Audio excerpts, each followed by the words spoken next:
belajar sesuatu selain daripada bermain game. Sebab e-sport ni dia sangat meluas, korang jangan terlalu nampak e-sport ni untuk main game saja. Cuba untuk luaskan lagi kita punya pandangan tu untuk ke arah kejayaan-kejayaan di dalam e-sport. Sebab macam saya sendiri, saya betul-betul minat e-sport, saya tak boleh jadi pemain, saya jadi team manager, saya tak boleh jadi team manager, saya buat team saya sendiri, saya tak boleh handle team saya buat event, saya tak boleh buat event, saya jadi tenaga pengajar. Bukan tak boleh buat event, saya masih lagi buat event. Cumanya jadi side income lah. So that's how luasnya e-sport di dalam dunia ni. So hopefully you guys boleh buka mata, and parents yang tengok kat sini mungkin boleh buat research sikit lah supaya kita tahu anak kita punya hala tuju tu ke arah mana.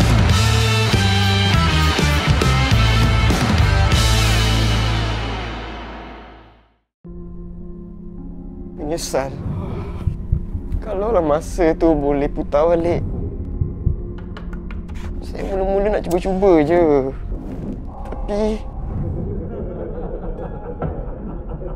Tapi benda saya hilang. Saya dah cuba dah nak berhenti. Cuba.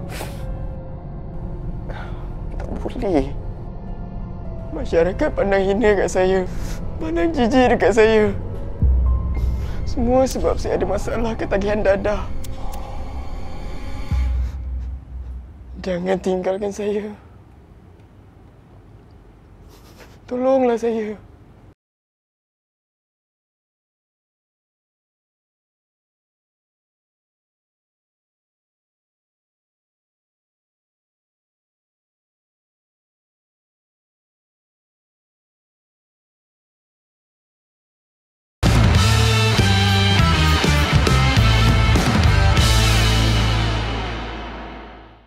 Assalamualaikum dan selamat sejahtera kepada anda semua. Waalaikumsalam. Anda masih lagi menonton kami dalam Kita Bincang Podcast. Seronok sangat. Lain macam.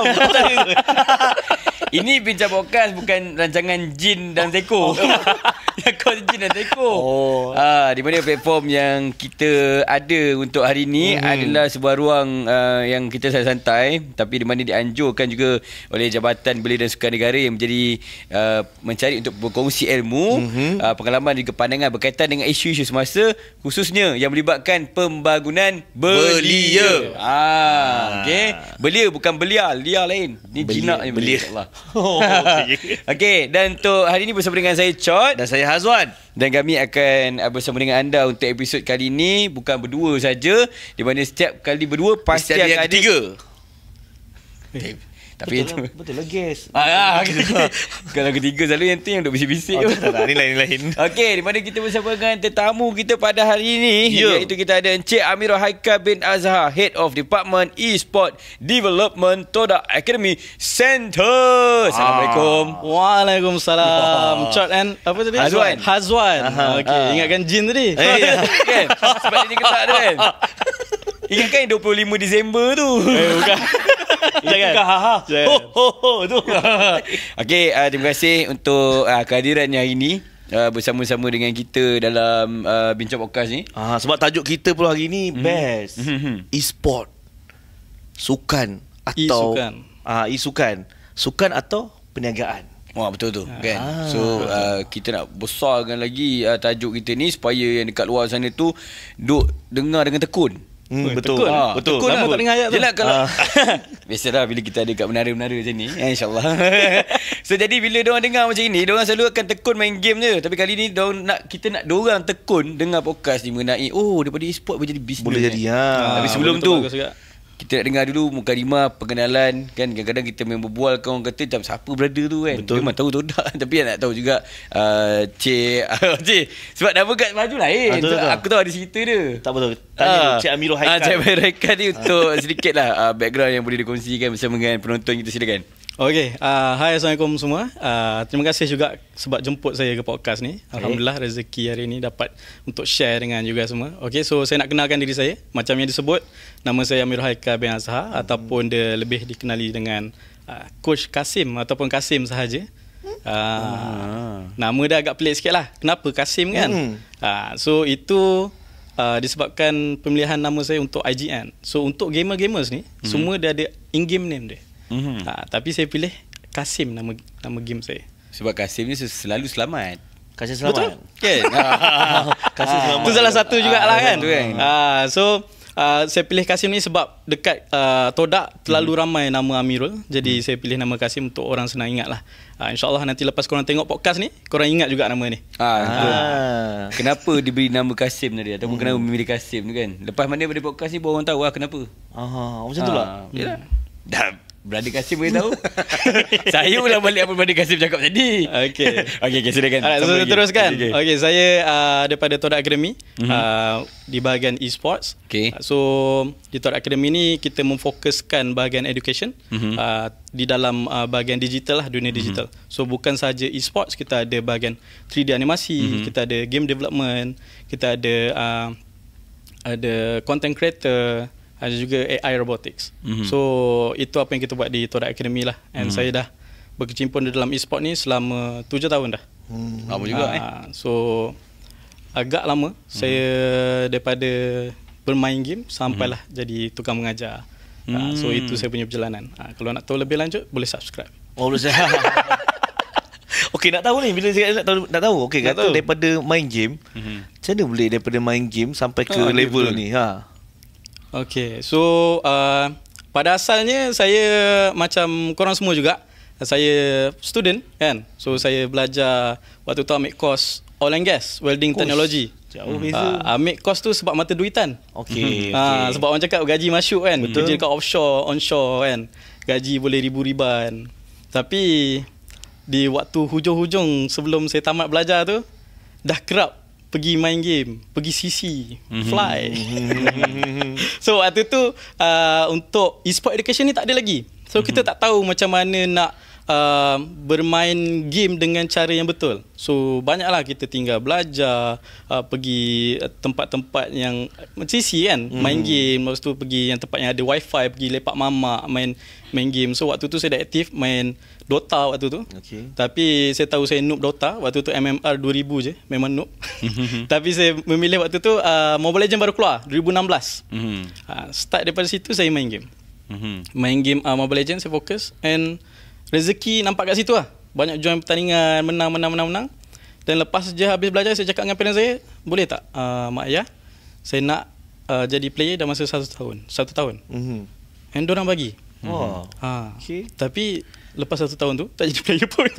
Oh, iya ke? Sampai parents bising lah, kau ni nak jadi apa kan? Dah ada diploma, tapi tak sambung kerja, pergi main game. Sampai jadi satu tanda tanya. Saya pun tanya kat diri saya, sampai bila nak macam ni?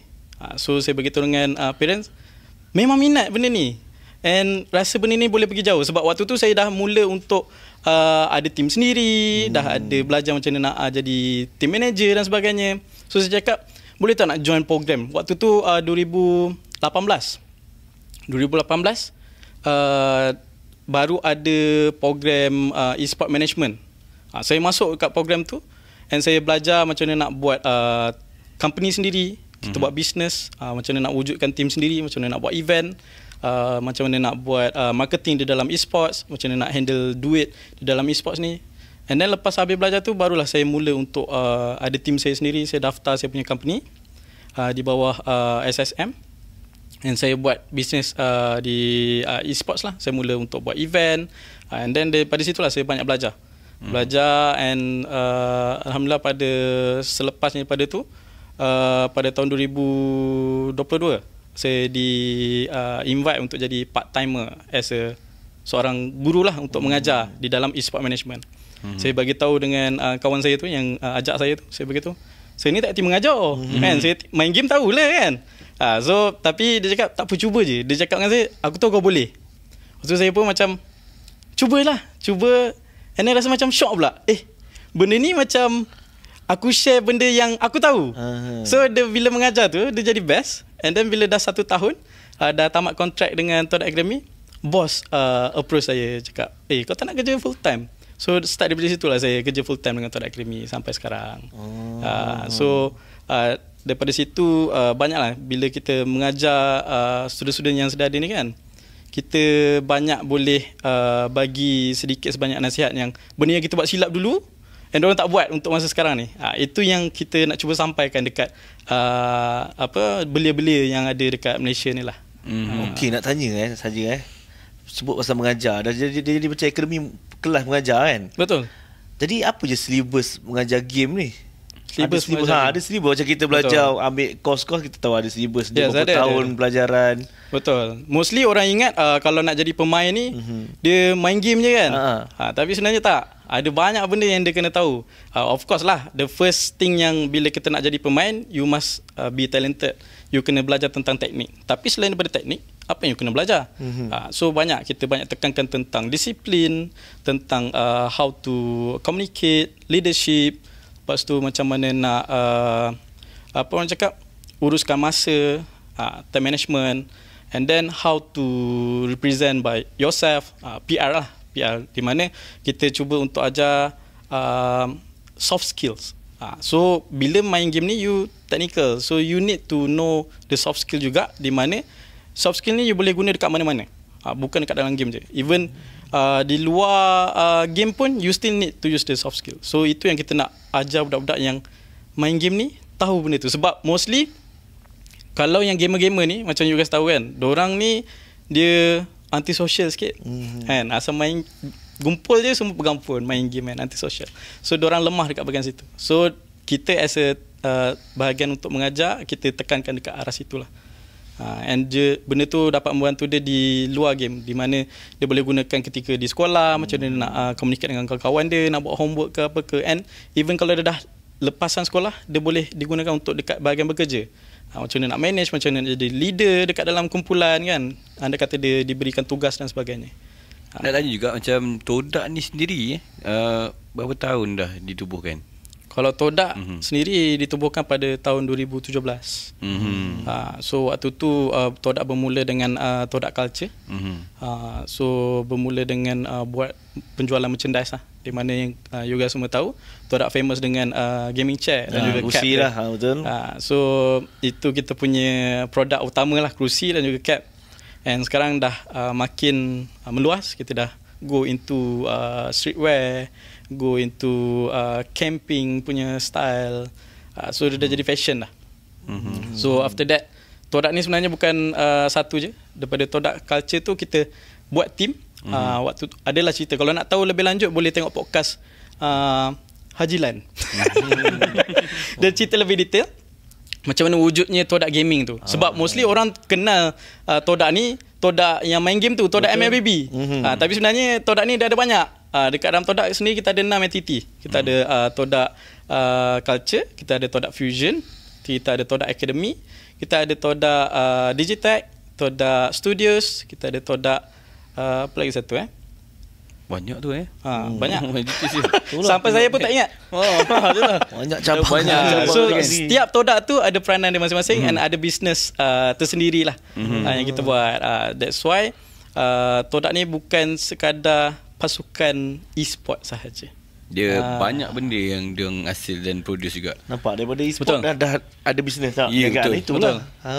Cuba saya nak tahu juga, kalau kita borak pasal e-sport ni kan, di Malaysia sendiri, bermulanya untuk e-sport ni rancak sekitar bila?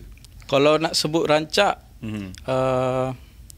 yang saya nampak lah, yang ni daripada diri saya sendiri. Sebab kalau nak cerita benda ni lebih details, saya tak layak sebab saya baru 7 tahun je dalam bidang e-sport. Sebenarnya ada yang lebih layak untuk bercerita sebab saya masih muda, umur saya 27 tahun. So yang saya perasan, e-sport mula menaik ketika waktu pandemik. Kalau you guys perasan, waktu pandemik tu government start untuk support buat pertandingan-pertandingan untuk belia-belia ni duduk kat rumah. Kau jangan keluar, duduk rumah main game. So dia buat inisiatif macam tu, which is bagus. And ramai yang mula bermain game waktu tu, mula tahu e-sport tu apa. And even saya punya parents pun, yang pakcik-pakcik saya pun start main PUBG lah. Waktu pandemik tu, beli PS lah apalah. So waktu pandemik tu memang impact dekat e-sport ni memang sangat melonjak sangat tinggi lah. Start daripada situ, habis je pandemik, kita dah start famous berkenaan dengan e-sports ni sebenarnya. Tapi kalau nak kata bila e-sportnya mula kat Malaysia ni, dah lama dah. Daripada zaman CS dulu pun dah ada dah. Tapi nak cerita detail tu saya tak layak lah sebab saya tak tahu the detail sebab permulaan e-sport di Malaysia tu. Exactly tu rasanya mungkin ada lebih orang yang lebih arif kan. Betul. Tapi kalau nak kata nak ceritakan mengenai bila rasanya draft tu meningkat, mungkin waktu pandemik. Betul. Yalah, orang pun tak boleh buat apa, tak boleh nak keluar. So waktu tu memang duk pegang handphone kan. So waktu tu lah mungkin zaman saya sini pun dulu di waktu pandemik rasanya bobo kenal juga dengan geng-geng e-sport ni. Betul, sampai kan government ada buat piala duduk rumah tak salah saya. Saya pun join. Dapat nombor 3.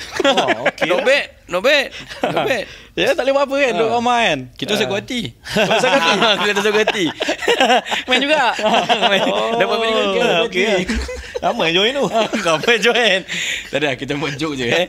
Okay, mungkin lagi untuk nak tahu, okay, e-sport, okay, sebut pasal kalau ikut game betul lah, dah lama lah. Zaman saya lah kecil dulu dah main game ikut kan, betul. Daripada PS1 lah, game-game Nintendo dah main game dah. Lepas tu PSP, zaman bila zaman CC pula, hotel sekolah semua pergi main Counter Strike. Dulu zaman Half-Life zaman dulu. Tapi zaman macam kita lah, zaman tu just kita main untuk main lah. Yelah. Lagi bazir duit, bayar CC open berapa ringgit bayar kan. RM2 sejam. Kalau duit banyak bang PC 8 open. Kan? Ada open. Itulah zaman dulu lagi rasanya lagi dah keluar duit. Sebab tu lah mungkin mak bapak kau main game CC lah, lagi keluar duit. Start bila yang game sebenarnya tiba game boleh dapat income lah. Ya, boleh menjana something daripada game sebenarnya. Okay. So waktu yang saya cakap tu lah, waktu pandemik tu kita dah tekankan berkaitan dengan e-sports. Gaming dengan e-sport ni dia satu benda yang berbeza. Gaming dia besar, dia secara menyeluruh. So di bawah gaming ni ada e-sports. E-sport ni adalah sukan lah. So daripada situ beza dia, gaming dia boleh dimainkan secara bersahaja saja. Okay. And even e-sport pun boleh main bersahaja saja. Tapi beza dia adalah game yang dibuat ni memang untuk dipertandingkan. Untuk game e-sport. Cumanya kalau orang yang main game e-sport ni, kalau dia main just for fun, dia still gaming lah, dia bukan e-sport player pun. Itu yang membezakan. Macam parent-parent kat luar sana dia keliru. Anak saya ni play e-sport. Okay. Tapi bila kita tanya ada team ke tidak kan, dia bertanding ke tidak, tak, dia hanya main untuk sekadar keseronokan dia saja. Itu hanya gaming lah kalau secara definisi dia. So itu membuatkan beza gaming dan juga e-sport. So waktu pandemik tu lah saya nampak banyak pertandingan. Sebelum tu ada, cumanya tak sebanyak ketika waktu pandemik tu. Dan selepas daripada pandemik itu berterusan kita banyak buat pertandingan. Semuanya dalam online lah di waktu tu kan. Betul. Waktu pandemik semua daripada online lah kan. Even saya sendiri pun ada buat pertandingan waktu tu. Saya dah mula buat event kan. Kita buat ada yang buat online, ada juga yang buat physical. Bila dah buat dah diberi kelonggaran yang di mana diorang boleh keluar tapi ada kena jarak 1 meter 2 meter tu kan. Saya ada buat dengan Segi College pada waktu tu. Itu first time saya buat event secara offline. Duduk pun ambil hadiah, duduk jarak-jarak ambil gambar jarak-jarak, space. First time lah waktu tu ambil gambar. Kenapa ambil gambar space? Saya ada lagi gambar dia. Waktu tu Homeboys jadi champion untuk Piala Segi Cup. So itu antara pertandingan yang saya buat yang agak besar untuk first project saya. And then lagi satu, waktu pandemik tu juga saya pernah buat pertandingan di mana e-sport bantu untuk donate, di mana kita collect registration fee, and registration fee tu kita jadikan collection untuk kita bantu beli barang-barang keperluan untuk pandemik. So sebenarnya e-sport ni it's not only for gaming saja. Ni pun dah nampak lah kan, daripada tu dapat pertandingan, dapat income. Situ dah bagi sumbangan pula ke arah ni kan. Betul. And besar. Yang paling bestnya waktu saya buat pertandingan sumbangan tu, registration fee saya RM10 je. Tapi ada pasukan-pasukan yang dia bukan bayar RM10 pun. Ada yang bayar RM50, ada yang bayar RM100. So memang diorang ni pemurah lah. Memang diorang main untuk donate pun. Yang main tu just for fun, and kita just enjoy the game je lah. Waktu tu memang tujuan kita game tu untuk donate. Okay. So sekarang ni kalau dekat kita, negara kita besar e-sport, ada banyak tim ke macam mana sekarang ni? Okay, kalau kita tengok Malaysia dah jadi salah satu tumpuan utama juga untuk e-sports ni since SRG menang untuk MSC and champion kan. Jadi world champion sebab ada title EWC, E-Sport World Cup. So daripada situ dorang dah mula pandang yang Malaysia ni have a potential. Sebab sebelum-sebelum ni kita banyak di pandang rendah, di mana kita di bawah Filipin, di bawah Indonesia. Tapi selepas SRG mula tunjukkan prestasi yang bagus macam tu, so saya tengok muka awak macam Hairul Azrin bila sebut SRG kan. Saya teringat Hairul Azrin sebab Hairul Azrin dia dengan SRG. So mesti dia blushing kan. Yang part ni kita cut Okay. Kita sambung balik. Saya tak boleh nak fokus dia kan. Orang kata saya macam Faris Choi ada. Dia kata macam Adam Sinclair. Okay, cukup. Menyesal pula aku puji dia. Okay, kita sambung balik. Waktu SRG dah menang champion tu, and pada this year kita ada masuk lagi sekali EWC, and Malaysia dapat nombor 2. Walaupun tak champion, but walaupun SRG is not Todak kan, tapi kita in the same community, same game e-sports. So kita tumpang bahagia juga, tumpang gembira, dan benda tu dapat membawa naik nama di seluruh negara, dan juga buka mata netizen dan juga parent-parent, stigma keluarga di luar sana yang nampak yang e-sport ni negatif tu kan. Daripada negatif tu nampak yang boleh buat duit lah, kan. Sampai kan ada yang masuk duit ASB yang viral yang Sekais tu kan, masuk duit kat ASB berapa ratus ribu tu. So daripada situ yang parents mula, kan kita orang kan buat education e-sport, Todak Academy. Sampai kan ada parents datang, saya nak hantar anak saya ni jadi pemain lah, jadi player e-sport. Boleh tak buat macam ni? Cuba tengokkan dia kejap macam mana. Sampai ada yang jadi macam tu, yang parents yang dia supportive, dia nampak yang anak dia suka main game, and dia suruh kita tengok dia ni boleh jadi pemain atau tidak. Macam ni nak groom dia jadi seorang pemain yang bagus lah. Itu dia punya impact dari sudut walaupun bukan tim Todak sendiri yang menang, tapi dia bawa nama Malaysia dan juga e-sports di mata dunia. So nak tanya kat Kasim kot lah Memang saya je ada kat sini. Kalau awak tanya dia, sama, saya tak tahu. Saya jawab. Saya tak jawab. Saya tak jawab. Tanya Kasim lah. Azwan, saya tanya kat Kasim lah. Hairul Azrin, tanya Hairul Azrin. Okey, jadi kalau kita dengar pasal e-sport ni untuk di negara kita sendiri lah, kalau Bro Kasim kita boleh kongsikan antara e-sport apa yang paling popular kalau kat Malaysia? Kalau kat Malaysia memang of course lah ML Legend dengan PUBG. Dua tu. Betul. Kalau before this kita nak cakap famous, tak famous sangat, Dota lah. Sebab player Dota kita memang tak ada satu team yang strong. Dulu adalah 1-2 team yang strong, tapi sekarang ni memang kita tak nampak team-team yang strong. Tapi kita ada individu-individu yang daripada Malaysia, atlet-atlet kita join team-team yang ternama di dunia. Betul, di luar. So that's why pada waktu sebelum mobile games ni dinaikkan sebagai one of the e-sport platform, memang Dota one of the top e-sport ranking titles lah. And sekarang memang tak boleh dinafikan, memang Mobile Legends dan juga PUBG one of the top e-sport titles di Malaysia. Even bukan kat Malaysia pun, dekat InsyaAllah dekat global pun agak-agak dia memberi saingan lah. Kalau you guys tengok dekat dalam data, you guys boleh go into Google search, boleh tengok top view, peak view untuk Mobile Legends is number 3 in the world. So memang dah memang ada mata dekat dunia lah untuk game Mobile Legends ni. Mobile Legends ni pula dia pun kata Philippines kan, ditebitkan waktu tu. Bukan. Maknanya aku salah tu, salah channel lah tu. Mana tim Filipin je yang kuat, bukan dia yang buat game tu. Game tu lain. Tim dia yang power asalnya. Kalau sebut pasal buat game, kita di Todak sendiri pun tengah buat game sekarang. Kita cuba untuk jadi salah satu the first mobile game developer di Malaysia. Kita buat game Astra untuk game e-sports. Dia similar to Mobile Legends, but kita tekankan tentang sejarah-sejarah pada waktu dahulu lah. Yang karakter-karakter dia agak macam zaman-zaman dulu punya karakter. So and dia punya pakaian pun agak sopan sikit kan. So kita cuba untuk bawa benda tu untuk e-sport di Malaysia. Menarik. Nanti boleh try. Dah boleh download sekarang dan boleh beta test.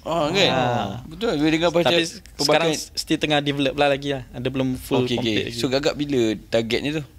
Targetnya tu insyaAllah quarter 4 ni ujung tahun ni ataupun awal tahun depan lah. Dah memang okey sikit lah. Sebab sekarang ni grafik dia agak tak cantik lagi. Macam Mobile Legends awal-awal keluar dulu. Tapi boleh nampak lah dia punya gameplay dia macam mana kan. Dia punya unik dia. Game ni dia tak sama macam Mobile Legends. Dia tak ada item. Nak tahu dia guna apa, kena main. Kena download. Jadi jangan lupa download. Jangan lupa download. Tiba promote not bad lah. Dia tak ada item dia tak ada item. Saya tertarik dengan pemakaian sopan tadi tu. Bagus lah kan untuk anak-anak muda juga. Kalau main biasalah main dia pakai Mia semua tu tahulah kan. Okay, kita teruskan lagi dengan soalan berikutnya. Mungkin tadi daripada saya Adul Azrin, mungkin daripada Adul Azrin kan. Saya daripada Danny Expector mungkin. Silakan Danny Expector. Tak dah tanya dah banyak tadi kan. E-sport saya tak main sangat. So saya tak tahu sangat lah. So boleh tak develop macam player macam saya noob ni, tak tahu langsung boleh jadi sampai level player?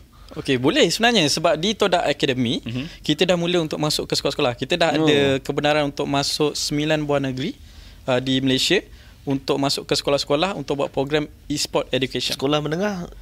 Sekolah menengah. Sebab kita mula nak masuk sekolah rendah dan juga sekolah menengah, tapi bila kita fikir balik dari segi keselamatan untuk device dan sebagainya tu, jadi kita buat keputusan untuk kita start dengan sekolah menengah dulu.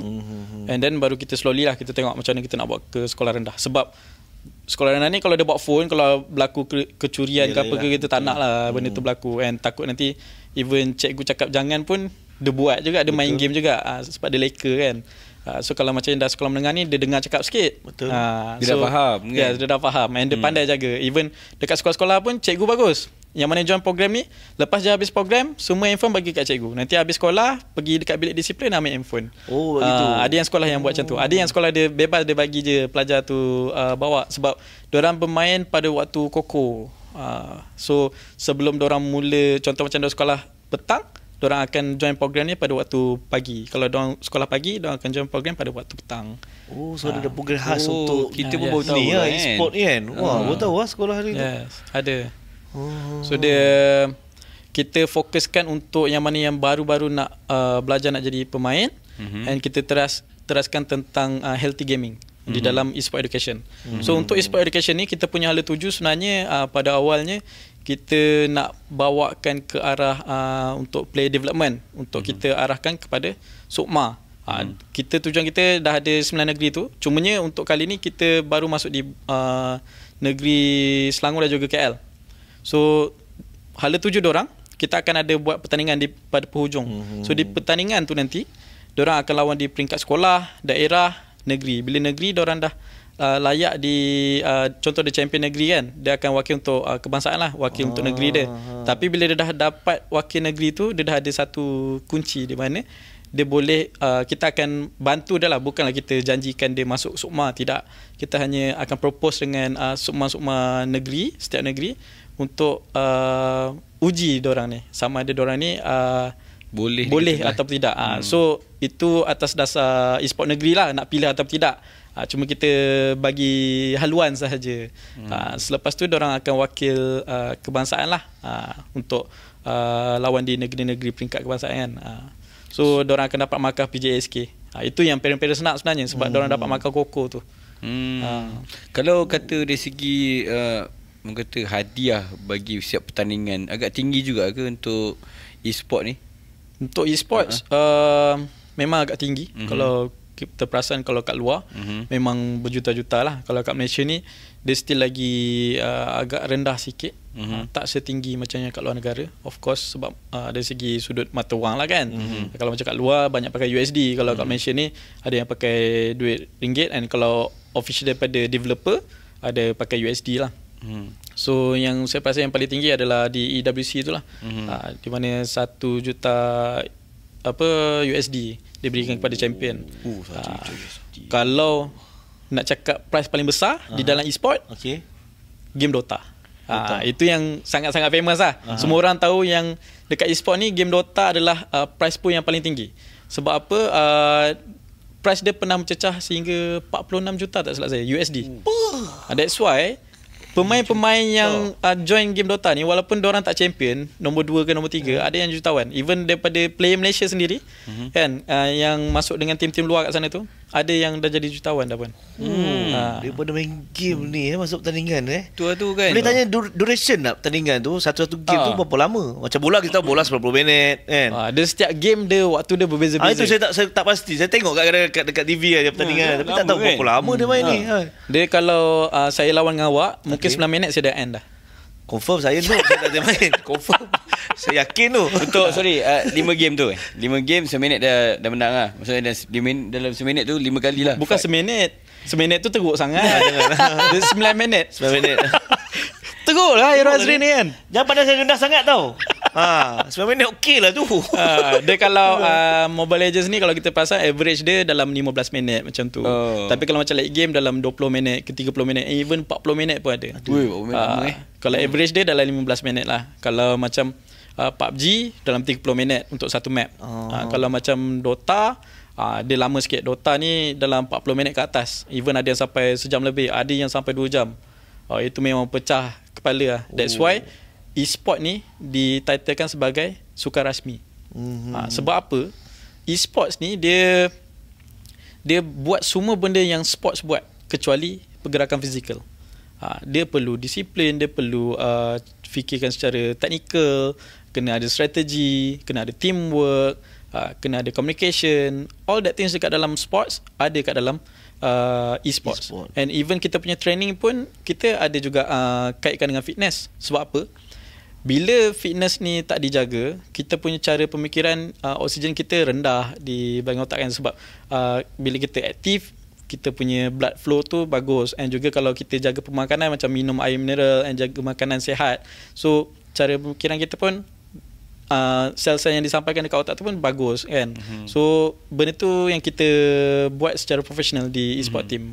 Cumanya orang tak nampak benda tu sebab kita buat secara tertutup. Kita tak adalah hari nak tunjuk apa kita buat kat rumah kan. So kalau dekat tim-tim yang tier di bawah, mungkin tak ada lama dia tu. Kalau tier yang di atas, yang professional team, diorang siap ada chef diorang siap ada secretaries, diorang siap ada yang tukang massage. Complete bro. That's why nak tu sebab apa Selangor Red Giants boleh jadi tiba-tiba jadi top team kan. Even diorang sebenarnya baru je masuk dekat dalam Mobile Legends, tapi kenapa diorang boleh jadi top team? Sebab dia dah lama kat dalam sukan biasa bro. Dia dah masuk dekat Selangor kan, Selangor Red Giants, sukan bola daripada bila. Yalah tu. So diorang terapkan apa yang diorang bawa kat dalam sukan yang fizikal ni, diorang bawakan ke dalam e-sports. Memang dia tekankan betul-betul lah. So mindset diorang semua dah diubah, cara diorang punya training berbeza. So that's why kita nampak dia punya perbezaan tu. And one thing yang saya nampak impact dia adalah diorang pandai, diorang ambil pemain-pemain yang sebaya, umur yang lebih kurang. Sebab apa? Diorang boleh klik. Diorang boleh communicate. Sebab yang saya perasan macam Yums kan, Yums daripada Todak, kita bukan nak claim, cumanya waktu Yums di Todak, dia junior, dia yang muda, and yang lain semua senior-senior. Bila kita borak dengan orang yang lebih berusia ni, kita macam nak jadi diri kita ni susah tau. Kita akan macam ada gap sikit, kita ada gap sikit, kita ada respect sikit lah kan. So bila dia dengan kawan-kawan dia yang sebaya dengan dia, dia tak ada batas kat situ. Dia nak cakap pun relax, dia tak ada macam takut-takut ke apa ke. So that is one of the factor yang saya perasan SRG buat dekat team lah. Alright. Jadi itu dia tuan-tuan. Yang mana kau dengar ni mesti macam terpegun macam serius lah. Tuan ada tukang urut weh. Itulah pasal. Mau tahu ingat main game, duduk main game pun tak ada weh. Dia ada semua jaga makan pun jaga tau. Sebab member aku main game ni, kadang-kadang pun tak aku tengok dia ada kotak kecil kismis doa. Oi.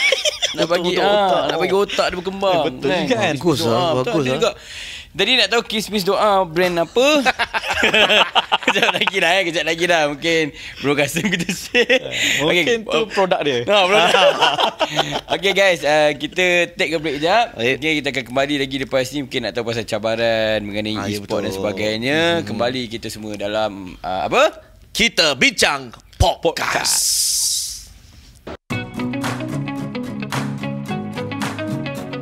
Masanya telah tiba. Kau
demi impian kita rakan muda. Masanya telah tiba, bertekad bersemangat.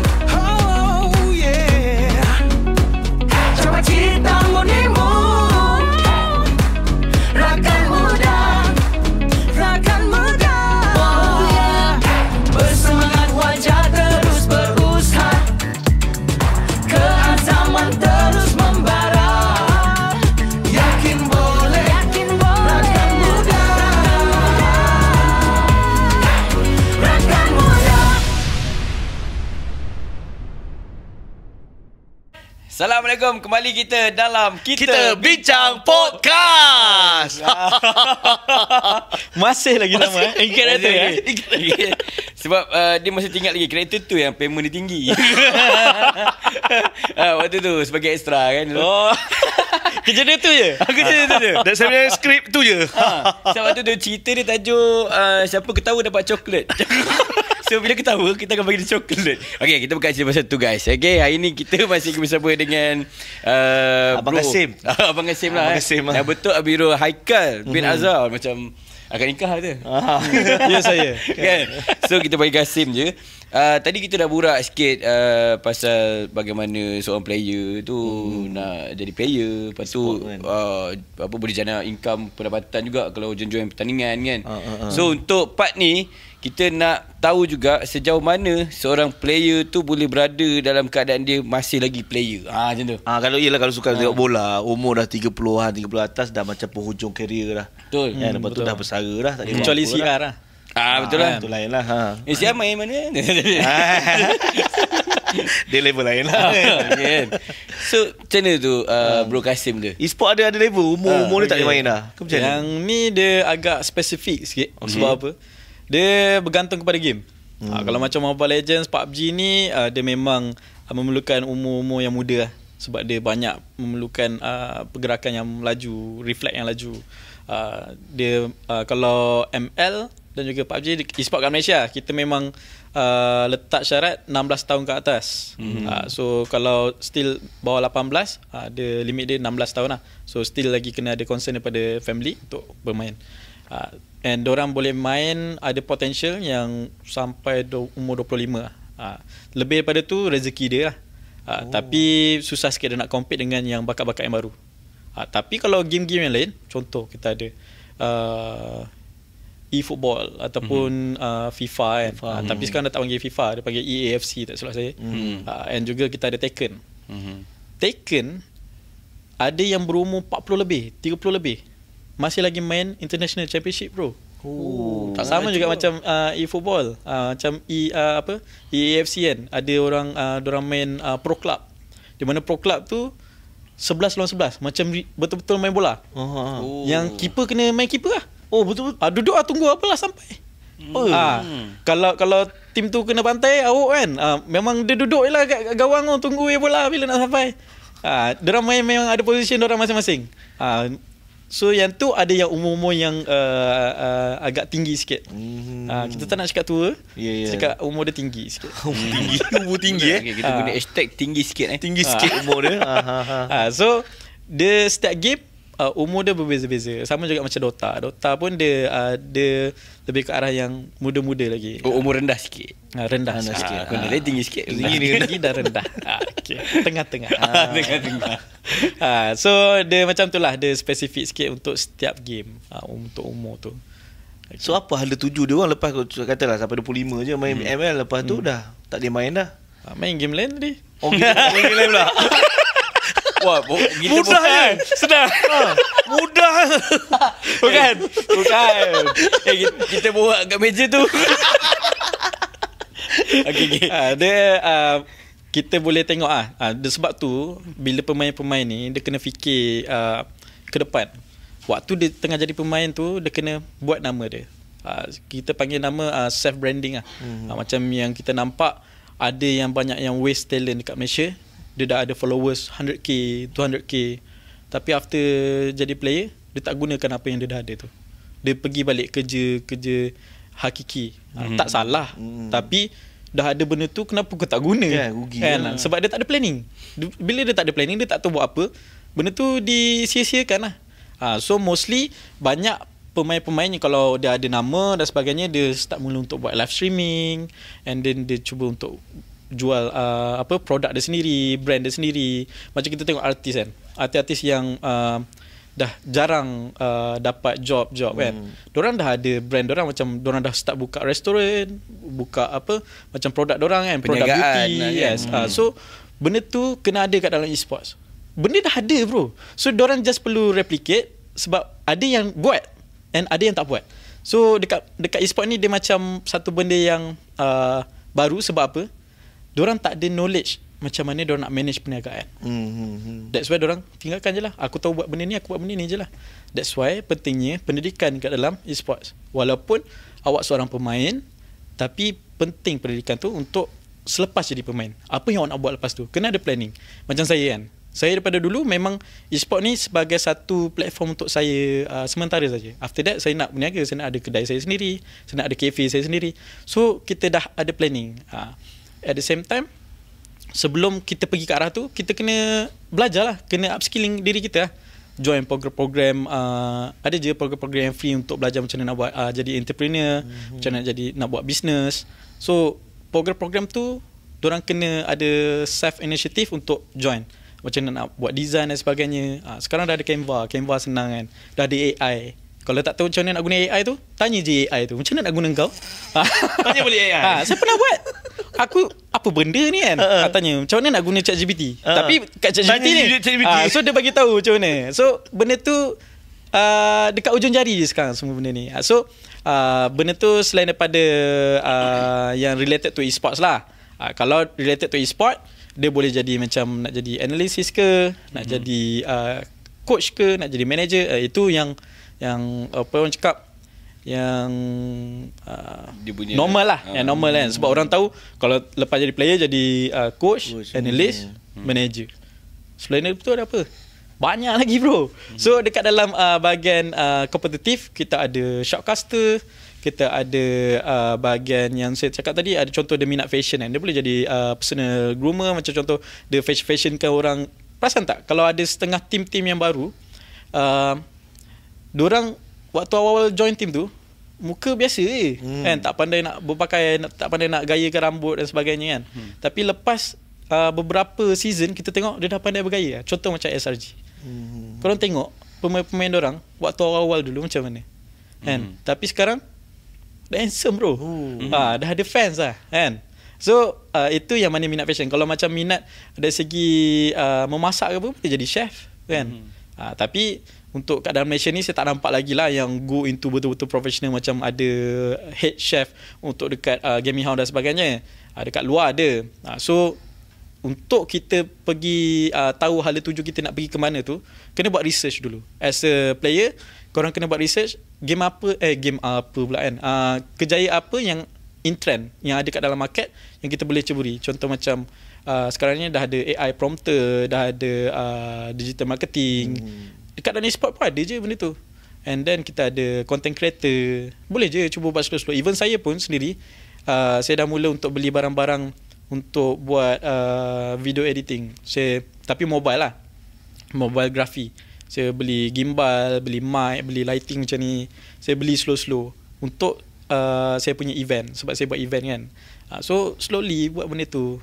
Even you player kena ada masa untuk diri sendiri. Even macam kita kerja dekat mana-mana company, takkan kau nak kerja kat company tu sampai tua kan. Mesti akan ada planning di mana kau balik rumah, kau plan untuk apa untuk diri kau pula kan. Kau invest kat diri kau untuk kau nak buat apa, niaga ke, buat apa-apa lah. Benda ni tak ada halangan pun. Tapi kalau kat dalam e-sport, selain daripada performance, kita ada bahagian event. Bahagian event boleh jadi project manager. Selalunya banyak freelancing lah. Freelancing kita open kepada marshal, head marshal. Kita ada production, observer. Kita ada bahagian crew. Crew tu benda yang paling basic lah. Crew tu saya selalu sarankan yang saya punya student-student, kau join je mana-mana event yang dia cari crew kan. Waktu kau jadi crew tu, kau belajarlah dengan orang kat event tu kan. Mana tu dapat job lain ke. So banyak lagi. Even kalau kat dalam bahagian media, dia boleh jadi journalist, boleh jadi script writer, boleh jadi apa yang tukang tanya-tanya tu apa nama reporter. So banyak. So kena buat research sikit. Kat dalam e-sport ni bukan sekadar bermain game saja. Dia ada pelbagai lagi kerjaya yang behind it. Dia sama macam kita football dan juga kita bekerja yang biasa kan. Ada jadi admin, ada jadi macam-macam lah. Kalau saya nak sebut pun tak terkata. Betul.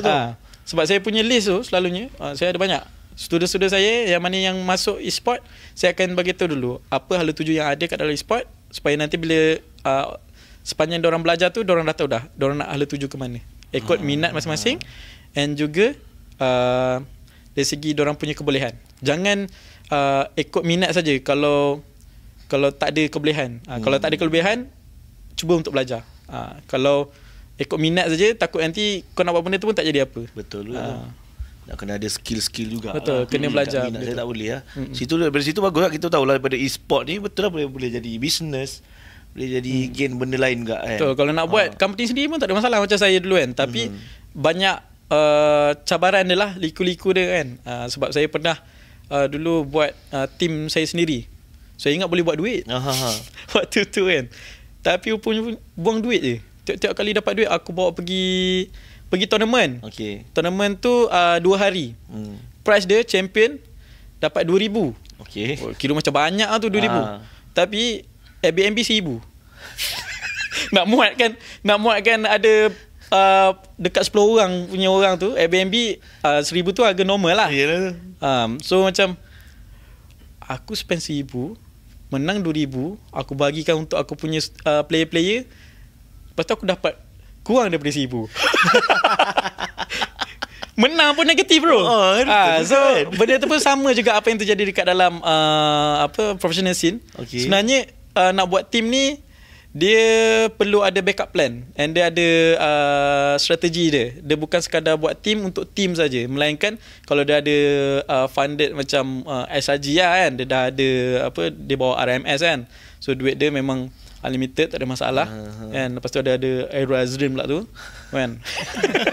So itu dia memang tak payah fikir tentang side business lah. Kalau macam you betul-betul nak ada passion nak buat team sendiri, you kena ada strategi, you kena buat apa untuk sustain you punya team.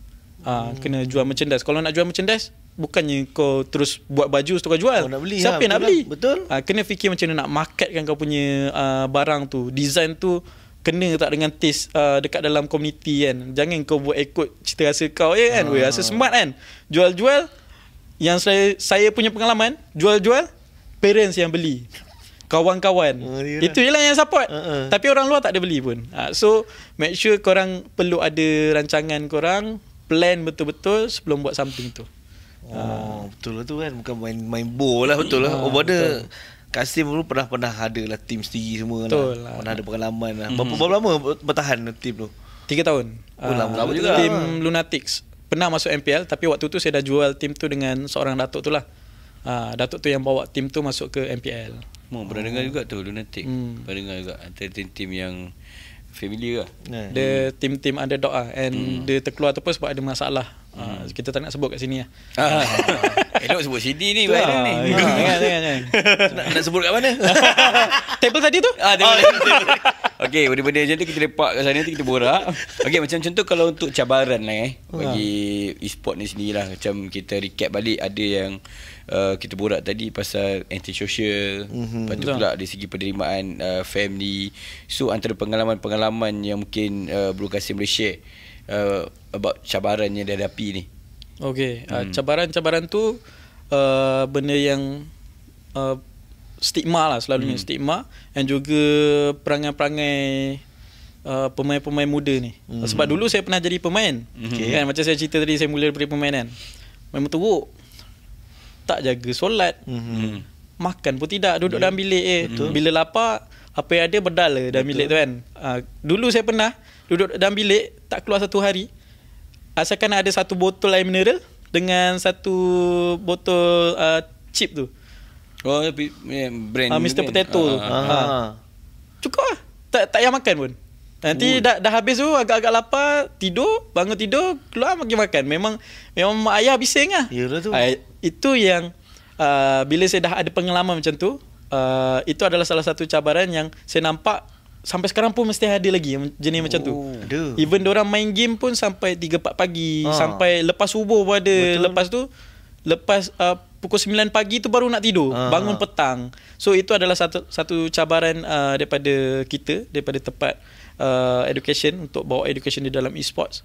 Kita cuba untuk healthy gaming untuk anak-anak ni. Tapi benda tu kita hanya boleh guide saja. Selebihnya kita tak tahulah dia ikut ke tidak kan. And parents pun kena mainkan peranan jugalah kat situ. Banyak kita ajar diorang boleh gunakan macam Google Parenting, ataupun iPhone pun ada yang parental punya control tu kan.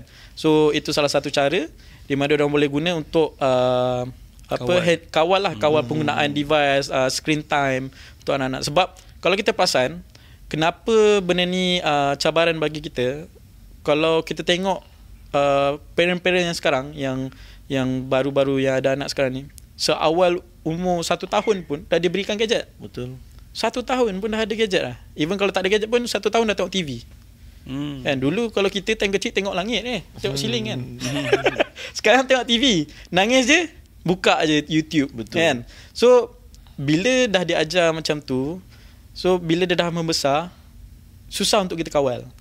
So that's why kita cuba untuk bantu, untuk parents pun memainkan peranan jugalah di luar sana untuk bantu jaga diorang punya screen time, diorang punya waktu untuk family, untuk diorang bersenam. Memang kita di Todak Academy kita terapkan benda tu. And walaupun kita terapkan benda tu pun, kita pun ada isu juga macam kita punya pemain-pemain sebelum ni kan, kita cakap kita ajar tentang jaga percakapan dan sebagainya. Tapi bila orang dekat dalam scene MPL tu, tengah-tengah bertanding tu, kadang-kadang orang ada terlepas cakap juga. Itu memang di luar kuasa kita lah. Yalah. Kita cuma sampaikan apa yang kita boleh, and selebihnya diri sendiri juga yang perlu ubah benda tu. So itu salah satu cabaran yang kita hadap lah, and juga stigma-stigma parent. And baru-baru ni ada lagi stigma yang macam dulu, di mana game ni buang masa. Tapi bukan semua, sebab ada juga parent-parent yang dah buka mata, yang di mana dia sendiri yang hantar anak dia pergi belajar ni, sebab dia nampak anak dia minat kat situ, and dia hantar untuk guide dengan cara yang betul. Tapi ada yang parent yang masih lagi tak didedahkan dengan perkara tentang gaming and e-sports ni. Dia tak tahu apa beza gaming and e-sports. E-sport kita buat semuanya secara profesional. Even diorang nak main pun ada time dia. Kita tak ada training sampai 2, 3, 4 pagi. Itu semua atas disebabkan diri sendiri. Kita as a organizer, kita as a team owner, kita memang ada jadual. Pukul 10 dah light off dah. And selebihnya diorang nak family time ke, nak dengan apa ke, itu bukan hal kita lah. Itu di sendirilah kan. So itu cabaran yang di mana ada parents yang rasa game ni still lagi membuang masa, yang tak ada masa depan. Sebabnya stigma benda-benda yang lepas tu lah. Kita susah sikit. Kita cuba untuk fahamkan kepada parents, e-sport ni bukan sekadar bermain game sahaja.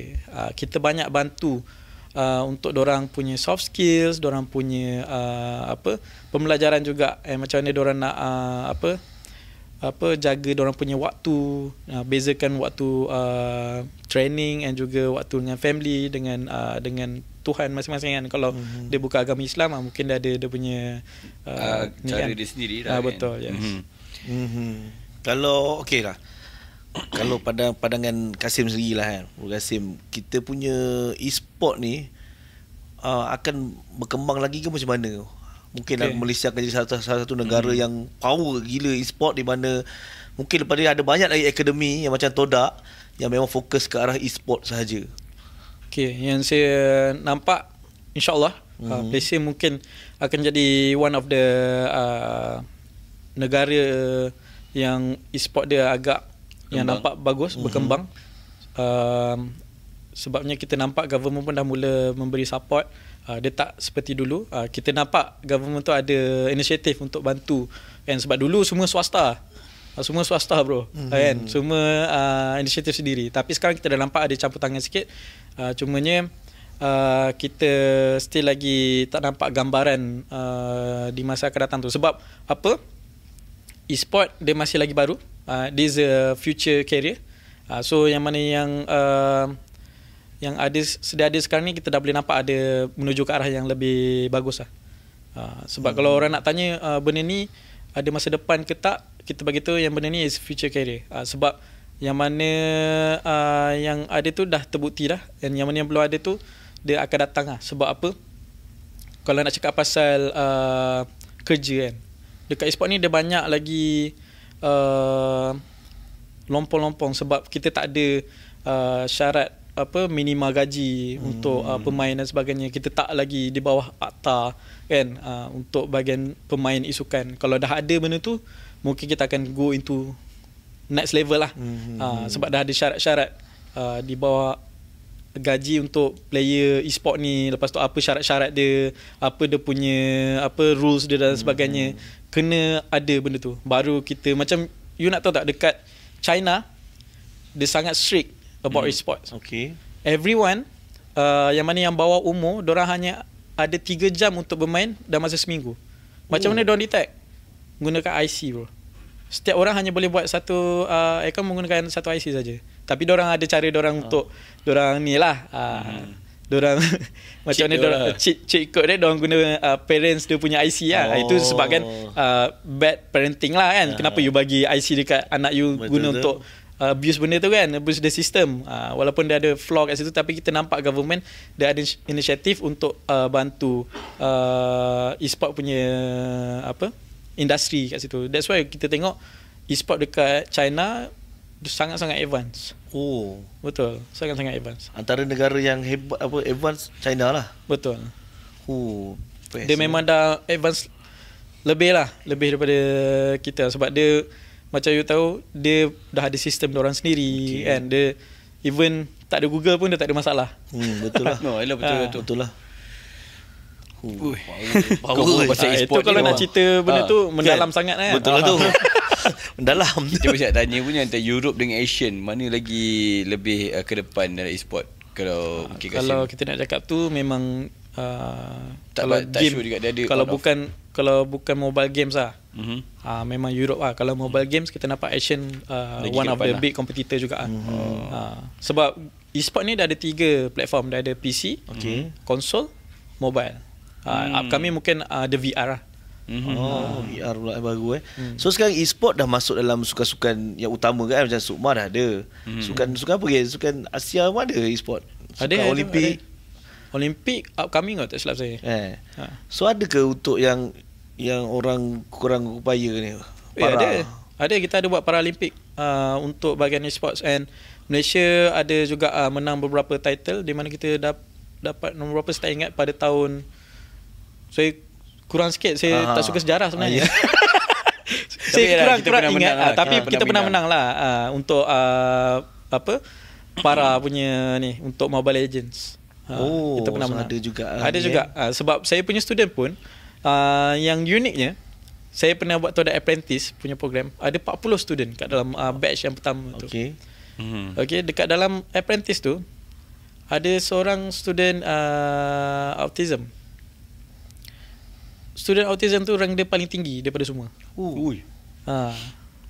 Jenis lah dia kan untuk main e-sport. Yes. Walaupun dia kurang upaya, tapi kita nampak dia minat dekat situ. Dia rank dia paling tinggi bro. Even rank saya pun tak setinggi macam dia.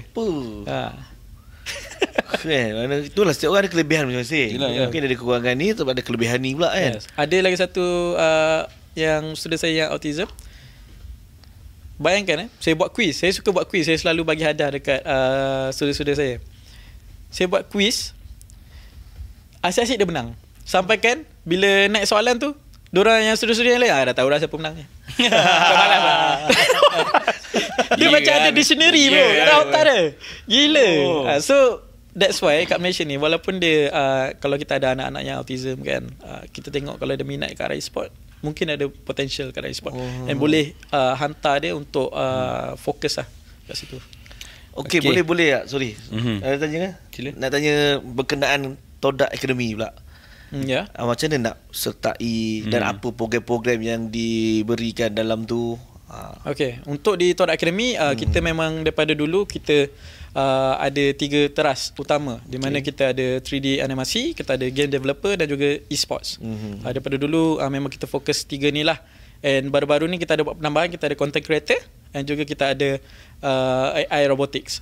Okey, untuk di Todak Academy kita ada beberapa stage. Kita ada level SKM di mana di bawah JPK. Kita fokus untuk SKM level 3 dan juga diploma lah di KM. So untuk SKM dan juga di KM kita ada program untuk 3D support production dan juga 3D animasi, dan juga kita ada 3D game asset di bawah di KM, dan juga kita ada content creator untuk di KM juga. And then kalau untuk sijil-sijil yang biasa, kita ada professional certificate dan juga certificate di bawah untuk sekolah-sekolah lah. Di mana kalau professional certificate kita ada Unity, di mana Unity tu diorang belajar macam mana nak buat game asset. Dan juga kita ada Blender, course Blender tu untuk belajar macam mana nak buat 3D punya products lah, ataupun dia boleh buat masuk ke Unity juga untuk buat game asset, dia berkait. And then kita ada e-sport executive. E-sport executive ni dia professional certificate, kita memfokuskan kepada e-sport management. Kat dalam tu diorang belajar macam mana nak buat team, macam mana nak buat event, macam mana nak buat marketing in e-sports, and then macam mana nak present their self, which is kita panggil business communication. Macam mana diorang nak propose diorang punya proposal, team proposal, event proposal, and juga portfolio. Kita ajar macam mana diorang nak present lah. And then diorang akan dapat 3 sijil untuk e-sport executive tu. Diorang dapat 2 sijil daripada IESF, International E-Sport Federation, dalam e-sport referee, and then diorang dapat 1 sijil daripada Todak lah.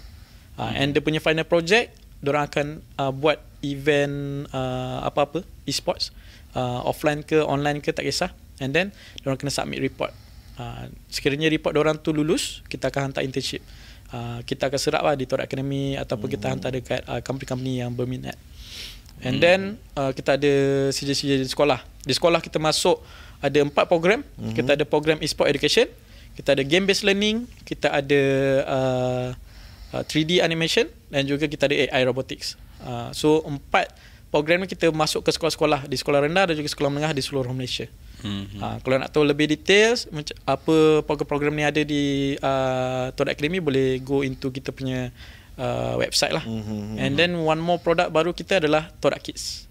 Kids. Todak Kids ni kita cover daripada umur 4 tahun hingga 6 tahun. Dan juga ada prasekolah lah. So daripada umur 4 tahun hinggalah umur dia tak boleh nak belajar lah, kita cover. Sampai umur 60 lebih kan. Mana umur dah tinggi lah. Umur tinggi lah. Betul. Umur dia tinggi. Umur dia tinggi. Okey, alhamdulillah, kita ni sebenarnya dah sampai ke penghujung kan. Nak tahu juga mungkin sedikit mesej inspirasi ataupun harapan lah daripada Bro Kasim kita pada belia Malaysia yang mungkin sekarang ni masih lagi mencari arah dalam kerjaya e-sport diorang lah.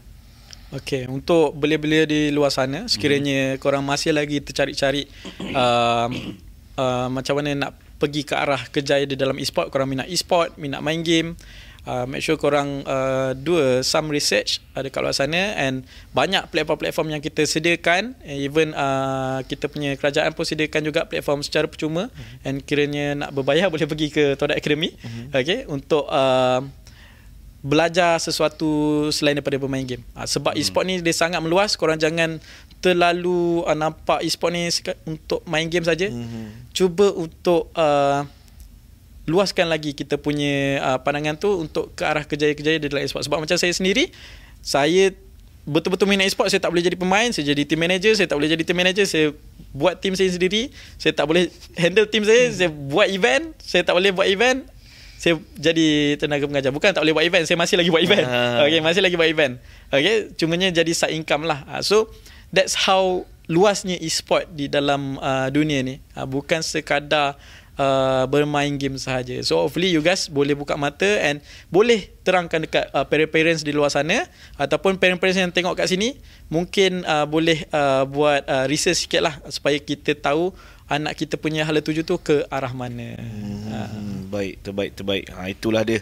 Sedikit lah orang kata. Tak banyak pun, kita masa tak banyak kan. Tapi kita dapat sikit orang kata gambaran e-sport tu boleh membawa kepada kerjaya dan kepada bisnes kan. Kerana dapat income jugalah. Yes, so betul. kita kena ubah lah orang kata skeptical thinking kita ni kan. Dan juga e-sport juga dapat membantu anak-anak autism ni dia luar daripada dia punya masalah ni. Sebab saya ada satu student autism, kalau dia tak buat apa-apa dia jadi macam diri dia, tapi kalau dia main game dia jadi relax. So itu pun macam salah satu terapi lah, terapi betul. Boleh jadi terapi juga. That is one of it lah. Okey, jadi sampai sini saja. Terima kasih atas perkongsian bersama kita Bro Kasim, yang mana sudi jugalah orang kata cerita panjang lebar mengenai e-sport ni. Harap dapat buka mata kepada semua yang mungkin sebelum ni duk masih fikir negatif side sahaja. Sebenarnya kalau kita fikir negatif, jangan jadi negatif. Betul. Kalau kita mempositifkan benda negatif, jangan jadi positif lah. Okay, so bijak. Yes, Nampak? kita nak bagi nampak ada Azrin dia. Okey, insyaAllah kita akan jumpa lagi pada anda. Boleh tengok lagi episod-episod akan datang. Betul. Macam episod-episod sebelum ni, dan dengarkanlah topik-topik yang menarik. Jumpa lagi pada anda semua dalam apa? Kita Bincang Podcast. Alright.